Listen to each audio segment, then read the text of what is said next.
से बोलिए श्री रामचंद्र की जय। प्यारे भक्तगणों, आज चैत्र पूर्णिमा के शुभ अवसर पर मैं आपको सुनाऊंगी हनुमान जी की जीवन गाथा। चैत्र सुदी पूर्णिमा के दिन हनुमान जी का जन्म हुआ था, अतः इस दिन हनुमान जयंती मनाई जाती है। हनुमान जयंती के दिन सबको हनुमान जी को सजाना चाहिए, पूजा करके फिर आरती करनी चाहिए, भोग लगाकर सबको प्रसाद देना चाहिए।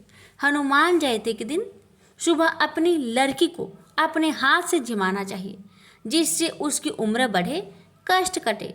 भगवान की पूजा करके दान देना चाहिए, सीधा भी देना चाहिए। ऐसा करने से हनुमान जी की विशेष कृपा प्राप्त होती है। तो आइए श्रवण करते हैं हनुमान जी की जीवन कथा। कथा को श्रद्धापूर्वक पूरा श्रवण करें और दूसरे भक्तों के पास भी शेयर करें। प्रेम से बोलिए जय श्री राम। प्रेम से बोलिए पवन पुत्र हनुमान की जय। बात उस समय की है जब पति पत्नी यानी कि सती की मृत्यु से शिव जी की हृदय टूट गया। उन्होंने सती के मृत शरीर को अपने कंधों पर उठाकर तांडव नृत्य करना प्रारंभ कर दिया, जिससे तीनों लोगों पर विनाश का संकट मंडराने लगा। कृपया भगवान शिव को शांत करें। देवऋषि नारद ने भगवान विष्णु से प्रार्थना की। जब विष्णु शिव के समक्ष प्रकट हुए तो उन्होंने विचार किया, मुझे भगवान शिव को शांत करना होगा और तांडव नृत्य को रोकने के लिए कुछ करना होगा। विष्णु ने अपने सुदर्शन चक्र से सती के मृत शरीर के 18 भाग कर दिए। ऐसा करते हुए उन्होंने चक्र ध्वनि का मिलान शिव के पैरों की ताल के साथ किया। ये अंश पृथ्वी पर गिरकर तीर्थ स्थल बन गया। जब शिव जी को पता लगा कि क्या हुआ है तो उन्होंने क्रोधित होकर विष्णु जी को श्राप दिया, आप पृथ्वी पर जन्म लेंगे और अपनी पत्नी से अलग हो जाएंगे और विरह की पीड़ा का अनुभव करेंगे। शिव के शांत होने के बाद उन्होंने अनुभव किया कि उन्होंने क्या किया है। मैं श्राप वापस नहीं ले सकता। शिव ने विष्णु से कहा, परंतु मैं इस पीड़ा को बांटने में आपकी सहायता करूंगा। पृथ्वी पर मेरा अवतार आपकी सेवा करेगा और आपकी पत्नी को ढूंढने में आपकी सहायता करेगा। उन्होंने वचन दिया। भगवान विष्णु ने निर्णय लिया कि वे राम के रूप में पृथ्वी पर अवतार लेंगे और आसुरी शक्तियों का विनाश करेंगे। उनकी पत्नी देवी लक्ष्मी सीता के रूप में जन्म लेगी। भगवान शिव ने विचार किया, वे पृथ्वी पर राम की सहायता कैसे करेंगे। यदि मैं मानव के रूप में जन्म लेता हूँ तो मैं भगवान विष्णु की समुचित रूप से सहायता नहीं कर पाऊंगा, क्योंकि वे भी मानव के रूप में जन्म लेंगे। शिव ने विचार किया, एक सेवक कभी भी अपने स्वामी के बराबर नहीं हो सकता। बहुत विचार करने के बाद शिव ने एक शक्तिशाली बानर के रूप में अवतार लेने का निर्णय किया। बानर एक निष्ठावान और विनम्र पशु है, जिसकी आवश्यकताएं और जीवन शैली साधारण है। शिव ने निष्कर्ष निकाला। इस प्रकार भगवान शिव ने हनुमान के रूप में अवतार लिया। उन्होंने रावण और उसकी असुरी शक्तियों का विनाश करने के लिए राम की सहायता करने में महत्वपूर्ण भूमिका निभाई। हनुमान से प्रसन्न होकर राम ने उन्हें चिरंजीवी होने का वरदान दिया। इसलिए हनुमान पृथ्वी पर 7 चिरंजीवियों में से एक है, जिन्हें सदा के लिए अमर तत्व का आशीष मिला है। उसे बोलिए श्री रामचंद्र की जय, पवन पुत्र हनुमान की जय। कथा है रावण की अभिमानी का। रावण भगवान शिव के सबसे महान भक्तों में से एक था।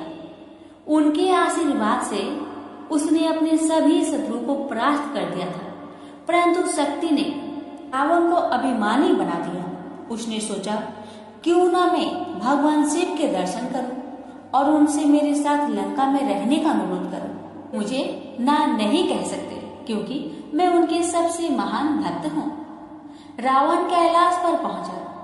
अभद्रता से नंदी से बोला, भगवान शिव को सूचित करो कि मैं उनसे मिलने आया हूँ। तुम क्या चाहते हो रावण? नंदी ने पूछा। भगवान अभी व्यस्त है, रावण ने गर्व से कहा।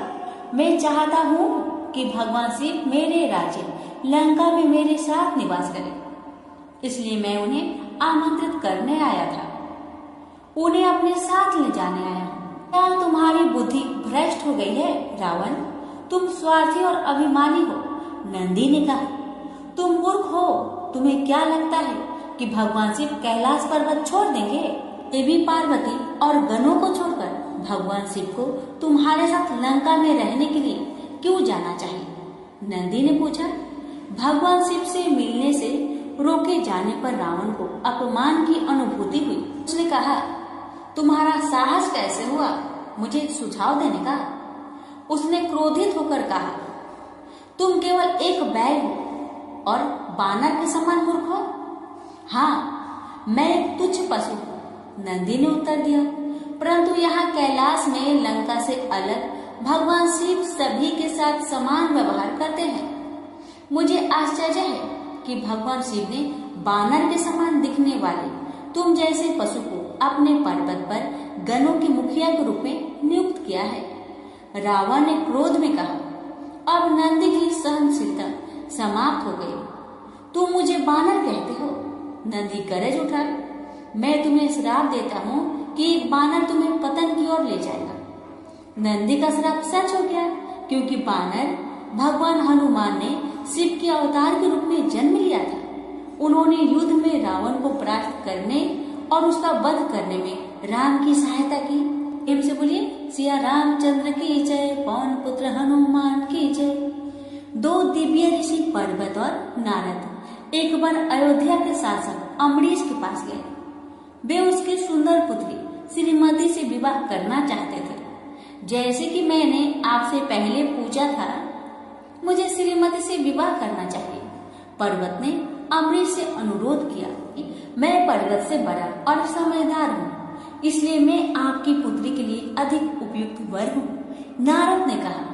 अम्बरीश ने दोनों ऋषियों से अनुरोध किया, मैं आप दोनों ऋषियों से श्रीमती के स्वयंवर में भाग लेने का अनुरोध करता हूँ। कहा वह स्वयं अपने वर का चयन करेगी। नारद सहायता के लिए तुरंत भगवान विष्णु के पास पहुँचे। नारद ने भगवान विष्णु से अनुरोध किया, कृपया मुझे अपने जैसा सुंदर बनाए हरि, ताकि श्रीमती अपने वर रूप में मेरा चुनाव कर सके। यदि नारद का विवाह हो जाता है तो वे एक दिव्य ऋषि के रूप में अपने कर्तव्यों का पालन नहीं करेंगे और उनकी सभी दिव्य शक्तियां लुप्त हो जाएगी। भगवान विष्णु ने सोचा, इसलिए उन्होंने नारद को आशीर्वाद दिया, आप हरि के समान दिखाई दे। परंतु हरि का एक अर्थ बानर भी होता है और विष्णु ने नारद के मुख को बानर के रूप में परिवर्तित कर दिया। नारद श्रीमती से विवाह करने के इच्छुक थे, यह जाने बिना कि वे अब एक बानर जैसे दिखते हैं। वे तुरंत पृथ्वी पर वापस चले गए। जब श्रीमती ने नारद को देखा तो जोर से हंस पड़ी। पूरी सभा में वे उपहास का पात्र बन गए। नारद ने सोचा, भगवान विष्णु मुझे इस प्रकार अपमान का पात्र कैसे बना सकते हैं। वो बैकुंठ गए। बिना स्पष्टीकरण सुने भगवान विष्णु को श्राप दे दिया। मैं आपको श्राप देता हूँ कि अपने कार्य को पूरा करने के लिए आपको सदैव बानरों की सहायता लेनी पड़ेगी। नारद ने क्रोधित होकर कहा। भगवान विष्णु ने नारद को समझाया कि यदि उनका विवाह हो गया तो वे अपनी दिव्य शक्तियों को खो देंगे। अरे मैंने क्या किया? नारद उदास होकर बोले, मैंने क्रोध में आकर मूर्खतावश स्वयं भगवान को श्राप दे दिया। विष्णु जी ने उत्तर दिया, मैं आपके श्राप को वरदान में बदल दूंगा। यह राम के रूप में मेरे अवतार के समय हनुमान के जन्म का कारण बनेंगे। वे राक्षस राज रावण का अंत करने में मेरी सहायता करेंगे। प्रेम से बोलिए, सिया रामचंद्र की जय, पवन पुत्र हनुमान की जय। एक बार इंद्र के दरबार में देवताओं और ऋषियों के मध्य गंभीर चर्चा हो रही थी।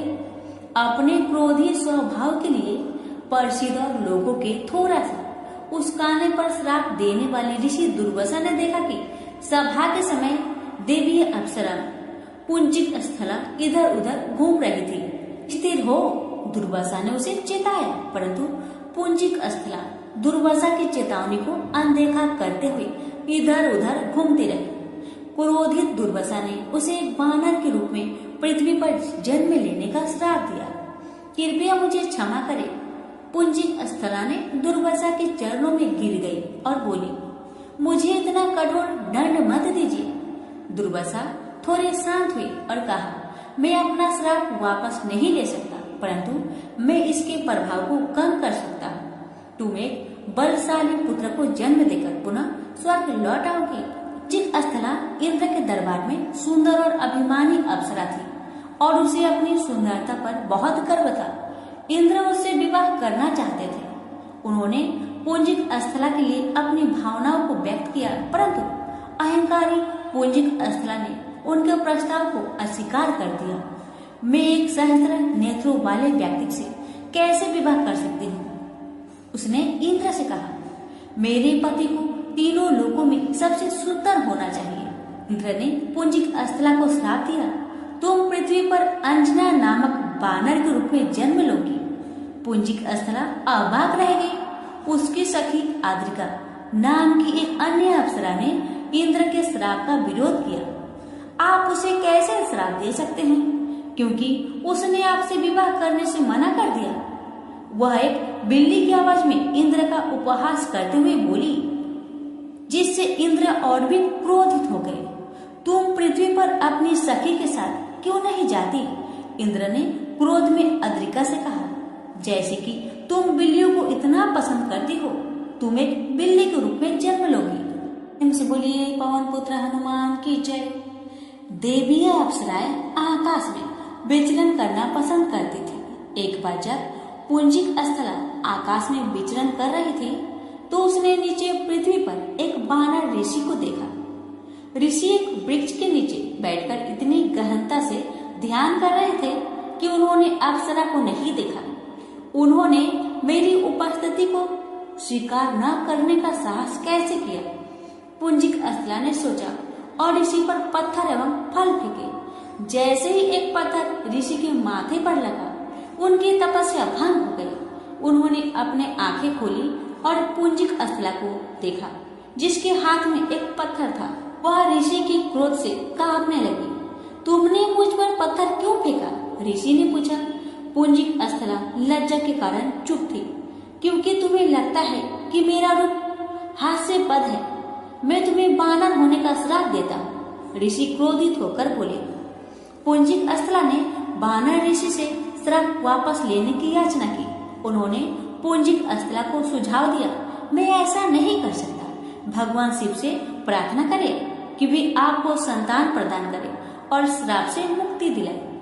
शीघ्र ही पुंजिक स्थला ने देखा कि उसके शरीर पर रोए उग आए हैं। वह पास के ही एक नदी में गई और जल में अपना प्रतिबिंब देखकर चौंक गई।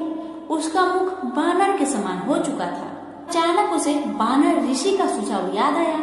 मैं भगवान शिव से प्रार्थना करूंगी।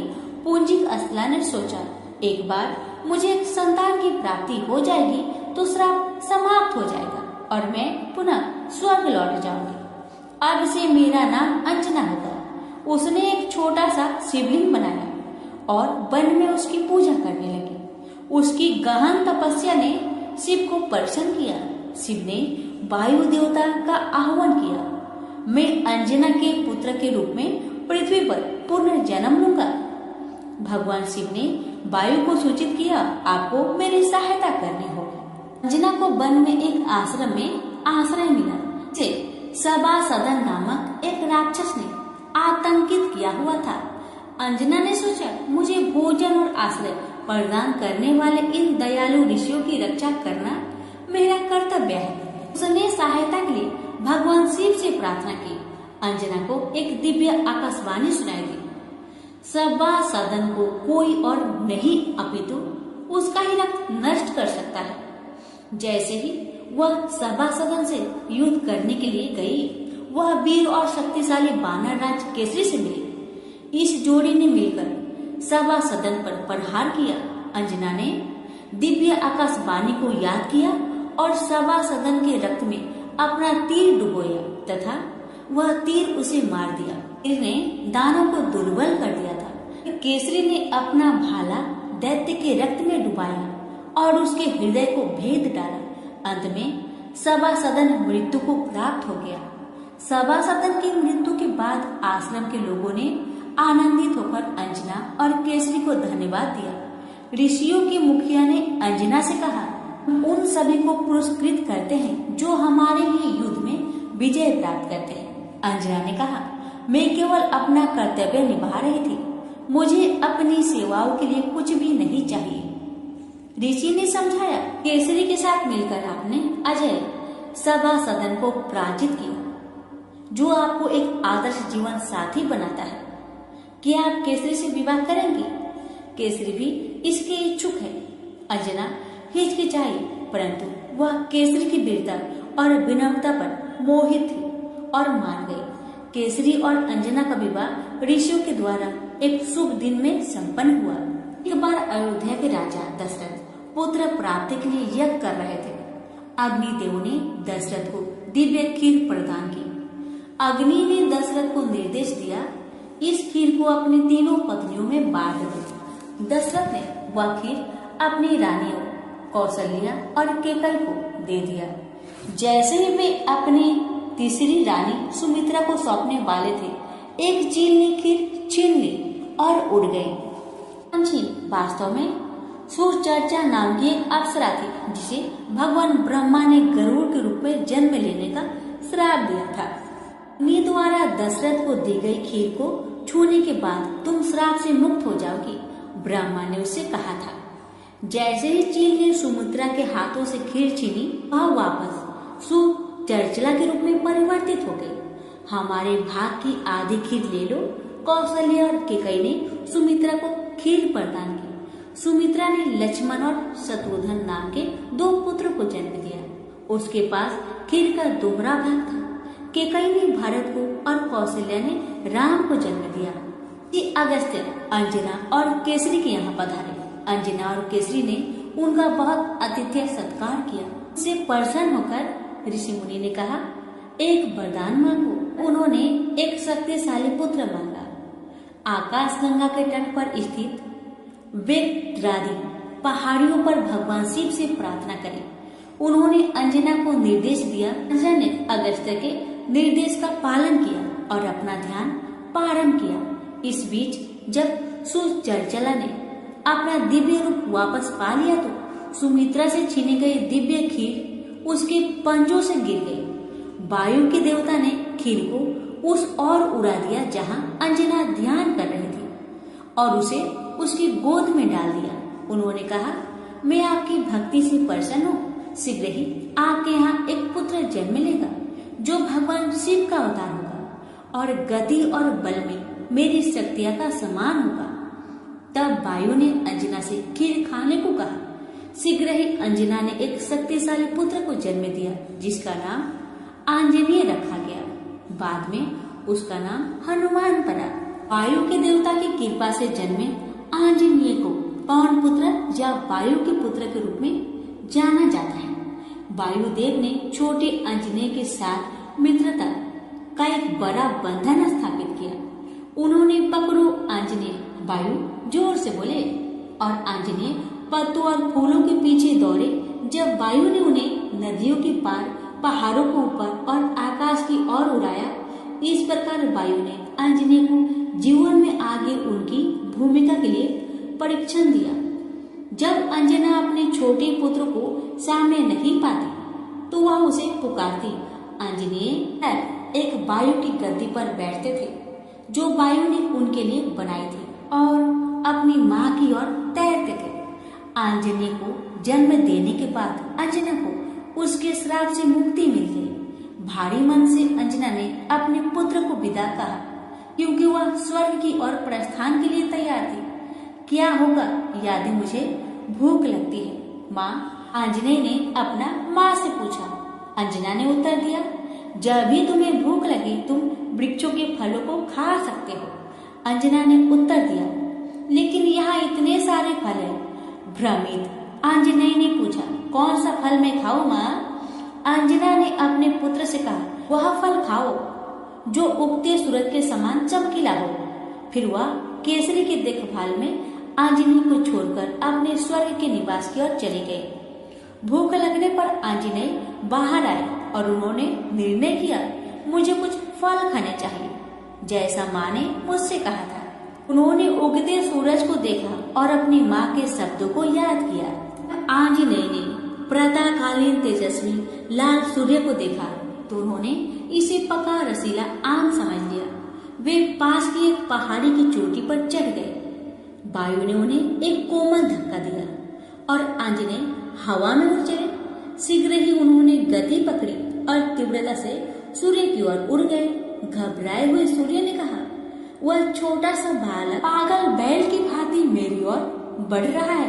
वायु को आंजनेय पर गर्व था कि उन्होंने स्वयं सूर्य के हृदय में भय उत्पन्न कर दिया। आंजनेय ने अब अपनी गति बढ़ा दी और सूर्य को निगलने के लिए अपना मुख फैलाया।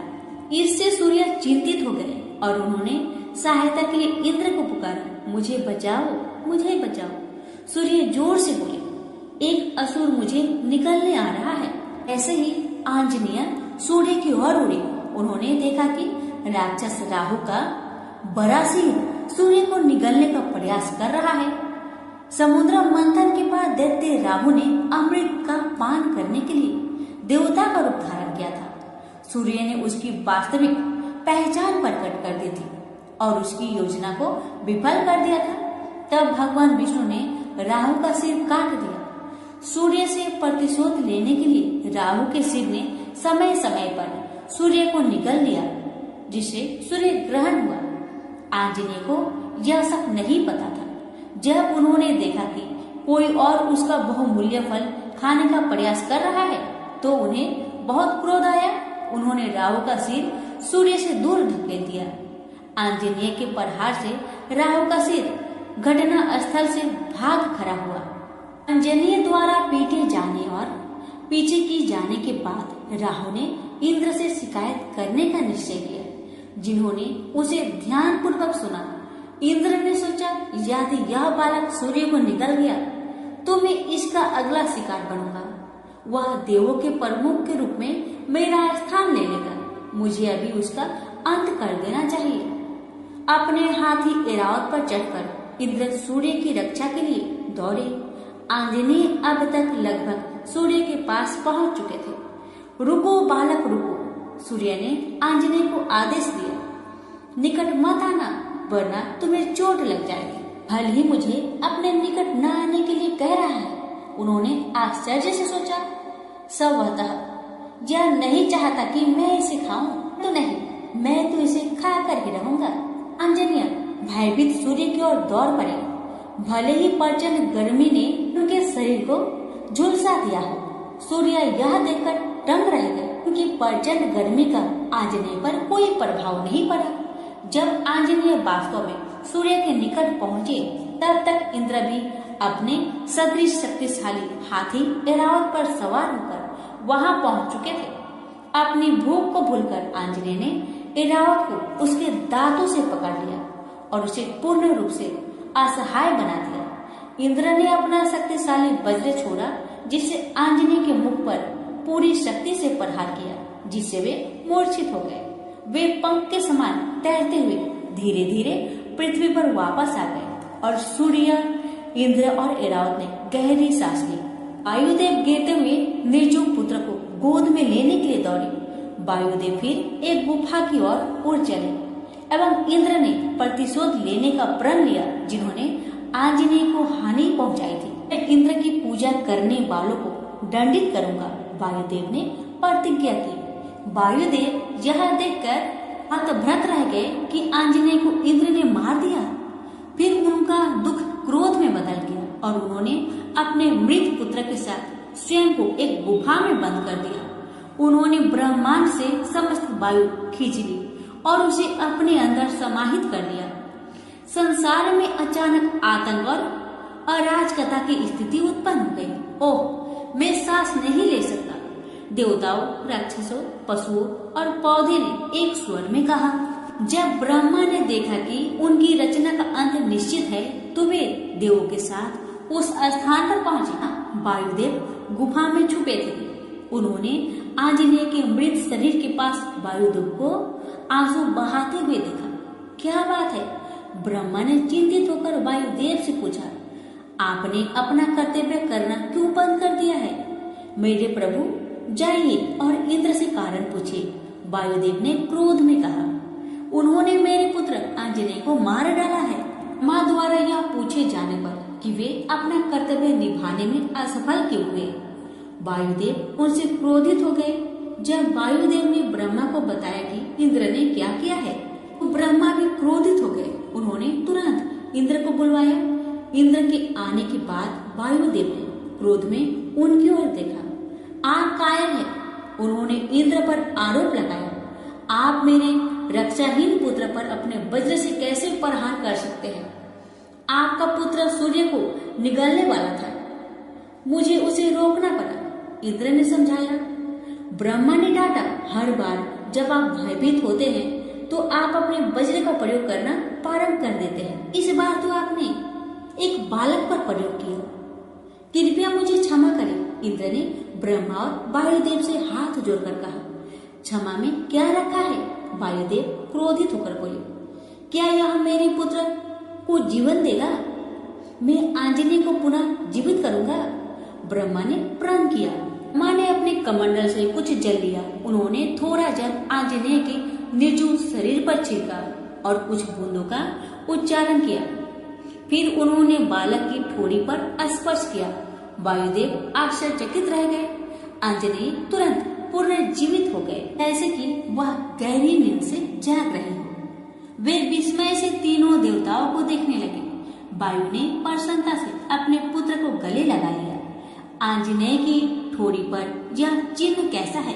वायुदेव ने कहा। आंजनेय की ठोड़ी पर चोट का गहरा चिन्ह था। यह इंद्र के वज्र का चिन्ह है। ब्रह्मा ने समझाया, मुझे खेद है कि मैं इसे ठीक करने में असफल हूँ। आंजनेय को सदा के लिए उस चिन्ह का साथ रहना पड़ेगा। वायुदेव ने इसका बुरा नहीं माना।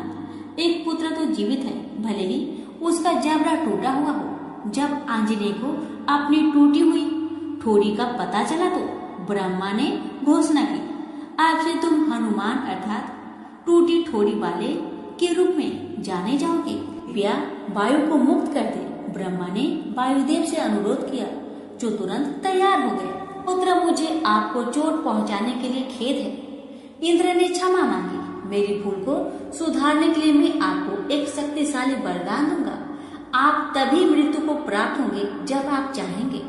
साथ ही कोई भी शस्त्र आपको घायल या चोट पहुंचाने में सक्षम नहीं होगा। भगवान ब्रह्मा अब आगे बढ़े। ब्रह्मास्त्र पृथ्वी पर सबसे शक्तिशाली अस्त्र में से एक है। मैं आपको उससे पूर्ण प्रतिरक्षा प्रदान करता हूँ। मेरे पुत्र, यदि आपके विरुद्ध ब्रह्मास्त्र का प्रयोग किया जाता है तो आप इससे भी कभी प्रभावित नहीं होंगे। जब तक मैं जीवित रहूंगा तब तक आप भी जीवित रहेंगे। हनुमान, आप अपना सारा जीवन भगवान की सेवा में व्यतीत करेंगे और सबसे महान भक्तों में से एक माने जाएंगे। भगवान विष्णु ने घोषणा की, आप गरुड़ से भी अधिक अलौकिक शक्तियों के स्वामी होंगे। अग्निदेव ने वचन दिया, आप कभी भी अग्नि से प्रभावित नहीं होंगे। वायुदेव ने हनुमान को आशीर्वाद दिया, आपको वायु से भी तीव्र गति प्राप्त होगी। देवताओं से प्राप्त वरदानों के अनुसार हनुमान अलौकिक और अमर बन गए। ब्रह्मा के बाद इंद्र और वायुदेव ने हनुमान को आशीर्वाद दिया था। सूर्य ने उन्हें तेज प्रतिभा और कला एवं विज्ञान का ज्ञान आशीर्वाद दिया था।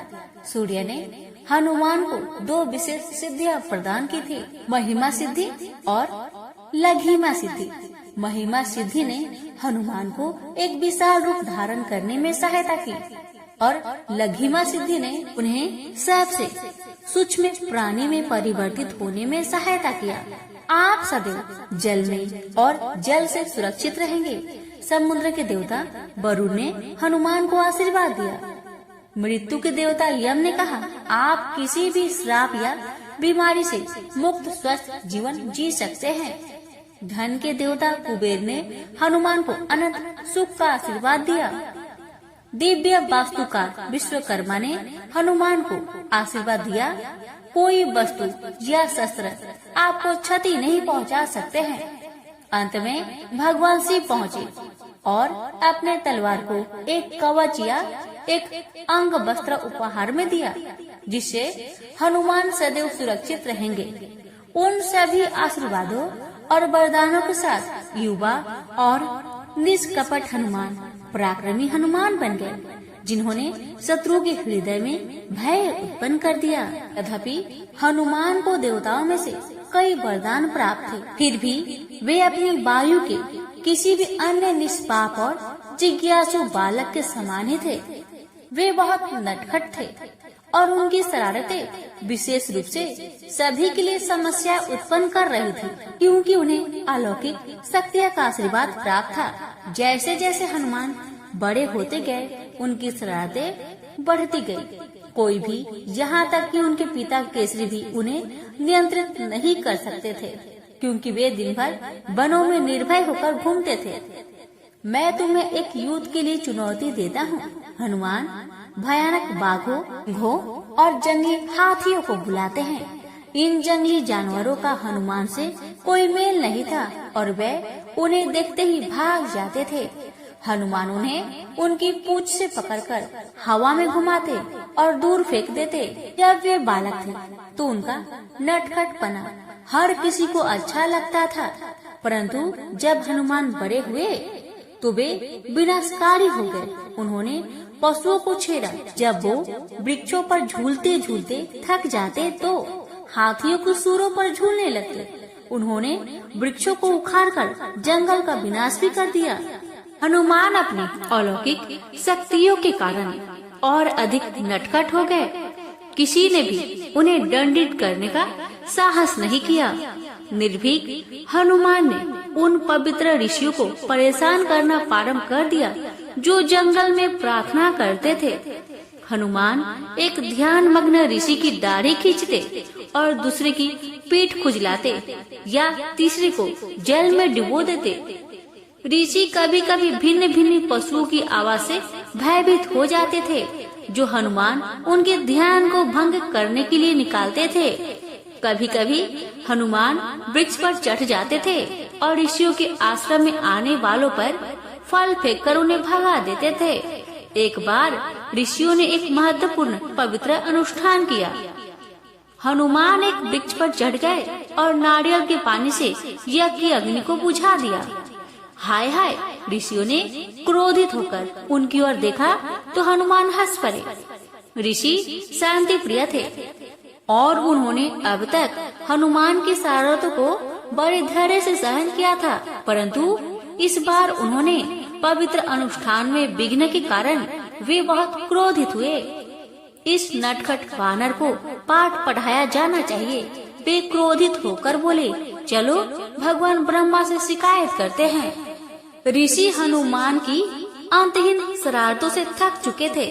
वे भगवान ब्रह्मा के पास पहुँचे, क्योंकि वे अपनी रक्षा करने में शक्तिहीन थे। हे भगवान, उन्होंने हाथ जोड़कर ब्रह्मा जी को संबोधित किया। हनुमान ने हमारे जीवन को कठिनाइयों से भर दिया है। कृपया उनके विषय में कुछ कीजिए। कृपया हमारी सहायता कीजिए। हनुमान ने क्या किया है? भगवान ब्रह्मा ने चिंतित होकर पूछा। ऋषियों ने क्रोध में शिकायत की, हनुमान के कारण हमें एक क्षण की भी शांति नहीं मिलती। जब भी हम ध्यान करने के लिए बैठते हैं तो वे हमें परेशान करते हैं और हमारे अनुयायियों का पीछा करते हैं। हमें भोजन और भिक्षा से वंचित करते हैं। जंगल के जानवर हनुमान से भयभीत है।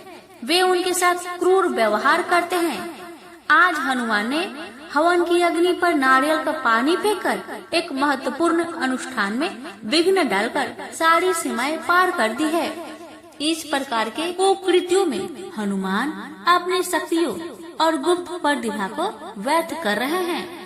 उन्हें इस बात का आभास नहीं है कि उनका जन्म किसी विशेष प्रयोजन के लिए पृथ्वी पर हुआ है।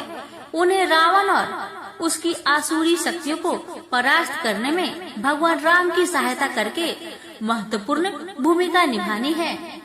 मुझे उनकी सहायता करनी चाहिए ताकि वे अपनी ऊर्जा का सही दिशा में उपयोग करें। भगवान ब्रह्मा ने सोचा, चिंता मत करो। भगवान ने ऋषियों को अवशासन दिया, मैं हनुमान को पाठ पढ़ाऊंगा। भगवान ब्रह्मा ने सोचा, हनुमान को दिए गए वरदान को मैं वापस नहीं ले सकता। मैं अन्य उपाय से उन्हें शांत करूंगा। उन्होंने हनुमान को कोमल श्राप दिया।